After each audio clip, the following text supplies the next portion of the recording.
Merci aux trois témoins.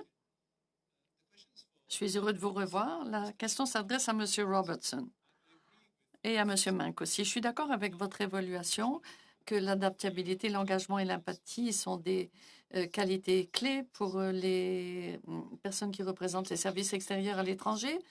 Mais est-ce que ces qualités se bornent aux agents des services extérieurs? Et pourquoi il faut que ces qualités revêtent une couleur particulière pour les alimenter et pour qu'elles puissent s'exprimer? Et si votre réponse, c'est que voici les gens qui s'engagent à travailler à l'étranger et ils cultivent ces compétences, bien sûr, mais seulement un très petit nombre d'entre eux sont affectés à l'étranger. Il y en a beaucoup qui refusent d'aller à l'étranger pour diverses raisons. Ce à quoi je veux en venir ici, que nous puissions aborder les choses, aborder les services extérieurs de manière plus générale, ça n'est pas la même chose que les services extérieurs dans lesquels vous avez tous servi.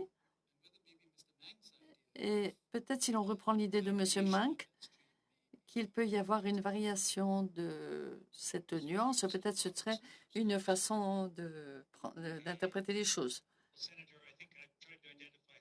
Je pense que j'ai essayé d'identifier trois qualités, mais elles ne s'appliquent pas seulement aux services extérieurs. Vous savez, dans la dernière session, les deux témoins précédents ont signalé le fait que vous faites venir des gens d'autres secteurs du gouvernement ou du secteur privé. Ça pourrait aussi bien servir les services extérieurs. Et si vous avez des gens qui ont été au sein des gouvernements provinciaux ou dans le monde des affaires, ça pourrait aussi être utile. Il me semble que c'est quelque chose qui est perméable. Et je crois que vous avez besoin de services extérieurs professionnels, bien sûr. Il faut qu'il y ait cette connaissance de la culture à long terme. Merci, Monsieur Mank. Vous avez 1 minute et demie.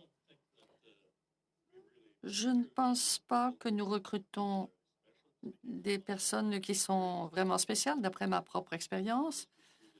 Moi, j'ai eu la chance d'avoir été recrutée à Londres quand j'étais étudiant là-bas. Donc, c'est vraiment les expériences de vie qui s'amorcent quand vous entrez aux services extérieurs. C'est pour ça que je recommande une formation à long terme au sein des services extérieurs qui peut aboutir à un professionnalisme particulier qui va correspondre au rôle que vous pourrez jouer comme chef de mission. Et ça ressort d'une longue expérience dans le domaine et ça n'est pas acquis d'avance.